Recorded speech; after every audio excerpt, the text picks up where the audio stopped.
evening. What do you want to do tonight? Same thing we do every night, Pinky. Try to take over the world. Hello there and welcome. It's Bob Proctor back again. When you impress an idea upon your subconscious mind, that alters the vibration of this instrument we call our body. See, our body is a molecular structure. Really what it is. It's a massive energy in a very high speed of vibration. Now, we invented a word to describe our conscious awareness of vibration, and that word is feeling. If you ask a person, you know, how are you today? They'll say, well, I'm feeling fine, or I don't feel that good, I feel great. You never hear a person say, oh, I'm consciously aware of being emotionally involved with a negative idea, so therefore I've moved into a negative vibration. But that's exactly what happens. So, you see, as we start to understand this, and we become aware that we're not feeling too good, we can change it. Now, it takes a little training, but you can do it. We are really in charge of how we feel. Now, we let other people upset us, but we don't have to let other people upset us. We don't need to react to them. We can respond. We can listen to what they're saying, and they say, well, you're entitled to your opinion, but that's just not what I'm like. And we can hold our own idea of ourselves. You see, it's important that we grasp how the mind works and that we understand the relationship of the body to the mind and the mind to the body. Now, it's our results that we want to change. Now, our results could be in our physical body. It may want to be, you may want to cast off a few pounds. You may want to put on a couple of pounds. You may want to have a little higher energy. See, all the energy there ever was or ever will be is 100% evenly present in all places at the same time. Everything's energy. You know, you'll hear people say, where does he get all the energy? Where does she get all the... Nobody gets energy. Everybody releases energy. Desire is the triggering mechanism that, whoo, lets the energy flow. Now, let's go back and have a quick review. Here you've got the little stick person here. There you've got the conscious mind, and remember, you have the sensory factors hooked up to the conscious mind. And then you have the subconscious mind, and then you have the body. Now, the conscious mind has the ability to choose thoughts.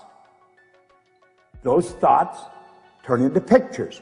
We turn the pictures over to the subconscious mind, and then the subconscious mind expresses the action. All right? Now, what is the problem? Remember, we said the subconscious mind had no ability to reject. We said the subconscious mind cannot differentiate between what's real and what's imagined. How did we arrive on the scene? I'll tell you.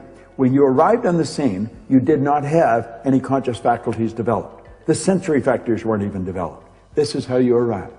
That's called the little life. That's the baby. No conscious mind. So there's the subconscious mind. It's wide open. You can put anything in it. You see, your subconscious mind is programmed genetically. That's why we look like our relatives. It's built right into the genes at birth. But then we're programmed environmentally. Carl Mendinger from the Mendinger Foundation in Topeka one time said, environment is more important than heredity. Why do you think you speak the language you speak? You speak that language because you were surrounded by people that speak that language in your little life. And the language just went right into the subconscious mind. If you grew up in a home that was bilingual, you learned both languages. I had an associate over in Kuala Lumpur, had a little boy, he spoke 4 languages at 4 years of age. And you'd look at that and you'd say, my gosh. No. The baby was programmed. Why do you like the food you like? It's programming. That's right. Now, let's stop and think about the environment we were raised in. Here's the baby, and look at the ideas and the thoughts and the concepts that are going on around that baby are going right into that baby's subconscious mind. Now, through repetition, over and over and over again, and remember, the baby's getting it all day, all week, every week, all month, every month, all year, and this goes on for 4 or 5 years. And the baby reaches the age of 4 or 5 where they can start to think that baby's programmed. That baby is programmed to think like the people it had been surrounded by. If the people that surrounded that baby had gone right through school, the baby will probably grow up and go right through school. If the people that were surrounding that baby always lived in hard times, never had any money, always in debt, that's probably how that baby's going to grow up. Now this is bizarre, but this is how it happens. It's how it happens for me. I was raised during a depression. We didn't have any money. There was always talk about no money. You should be satisfied with what you've got. Well, that's not true. You should never be satisfied with what you've got. You should be happy with what you've got. Dissatisfaction is actually a creative state. So here we have now a baby that has been programmed. Now, let's take and think for a moment. What happens when that baby starts to think for itself? Now think of this. The paradigm controls the vibration controls the action which produces the result. Now here we go. Here you got the baby with the paradigm, and the conscious faculties have developed. They have the ability to think. There's a power flowing into them. What are they going to think? They're going to think thoughts that are in harmony with that paradigm. That's right.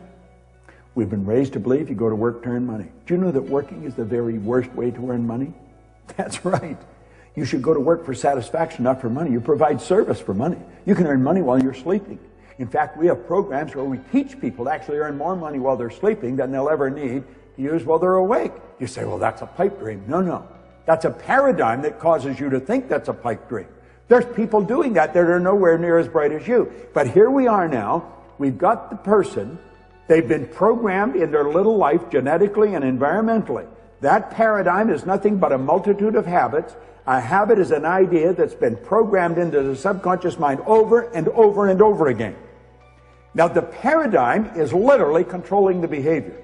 Consciously, you can think of one thing, but subconsciously, the other idea will be controlling you. See, we can sit down and we can read these self-help books, we can listen to the recordings, and we say, yeah, well, I can do that. That makes sense. That's logical. But then we can't do it. Why? Now, think of this for a moment. I want you to imagine that you're going to accept an idea right now to turn your annual income to a monthly income. You say, well, I'd like that. But will you do it? Probably not. Your paradigm will stop you. See, your paradigm literally controls the results. Now, let's think of how the paradigm was formed. The paradigm was formed through repetition. The ideas being planted in your subconscious mind. Now, understand, your paradigm dictates your logic. Your paradigm controls how you utilize your time. Your paradigm controls your perception of situations. Your paradigm controls your effectiveness. Your paradigm controls the amount of money you earn. If you want to change your life, you must change your paradigm. You see, to most people, it's illogical that they could take and turn their annual income to a monthly income. But if you follow our teachings, we'll show you exactly how to do that. We'll show you how to accomplish anything you want to accomplish, because what we're focused on is showing you how to change the paradigm. When the paradigm's changed, your life changes. It's a beautiful concept. It's an absolutely phenomenal concept. Now you know why you're getting the results you're getting. It has nothing to do with your intellect. Your intellect, you can figure out how to do things. That doesn't mean you're going to do them. You'll hear people say, I believe that, but their behavior would indicate they've never even heard of it. Why? We believe something on a conscious level. On a subconscious level, the paradigm believes something else. There's a word called praxis. Praxis is the integration of belief with behavior. We've got to take the beliefs that we have consciously, that we determine by thinking, and plant them in the place of the old belief. See, I used to believe that I couldn't do anything better than I was doing. I felt fortunate that I was on the fire department. The idea of building a company that operated all around the world, furthest thing from my mind. But you know something? As I changed my paradigm, my whole world changed. That's what we do. That's what it's all about. You've got to change your paradigm if you want to change your life. Now, you can study all you want. If you don't gain an understanding how to alter that program, and that's what the paradigm is, it's a program. It's a multitude of concepts that are fixed in your subconscious mind that literally control your behavior. It's a beautiful concept to understand. It's a terrible one if you don't understand it, because it literally controls your life. Why do you think most people go right through their life and keep getting the same results year after year after year? Well, it's just the way it is, and they don't know. We should be taught this in school, but we're not. How is the paradigm formed? Through the repetition of information. How's the paradigm changed? Repetition of information. Now let's suppose you're having a difficult time with money. You find that you got more going out than coming in. You've got to change your concept about money. How do you do that? Through the repetition of an idea. That's where affirmations comes in. I'll give you one that I've been using for years. I am so happy and grateful now that money comes to me in increasing quantities through multiple sources on a continuous basis. I am so happy and grateful now that money comes to me in increasing quantities through multiple sources on a continuous basis. You don't just say that once or twice. You've got to repeat that maybe 1,000 times a day, every day for maybe 90 days. And you'll start to change your whole concept about money. Wealthy people all have multiple sources of income. Now I'm going to tell you what happened to me. I drove around with a battery-operated record player and a long-playing record. And I played it over and over again every day for probably a couple of years. This was so totally illogical. It was behavior. Everybody thought I was losing it. And I'm reading the same book every day, Think and Grow Rich. As a matter of fact, I'm still reading the same book. And it was the repetition of Earl Nightingale's information and the book that changed the paradigm. I didn't know what I was doing. I didn't understand what I was doing, but I did it. You know, I had a man come up to me in the Waldorf Hotel in New York, Waldorf Astoria, at the end of a 3-day program, and he said, Bob, I really want to thank you for what you've just given to me. He said, for the first time in my life, I've understood how I accomplished what I did. I said, what did you do? He said, I won the gold medal in the decathlon in the Olympics in Melbourne, Australia in 1957. That's right. Milt Campbell. And he said, I never understood how I did it. He said, the next time you run a seminar, I want to bring my boys. And he did.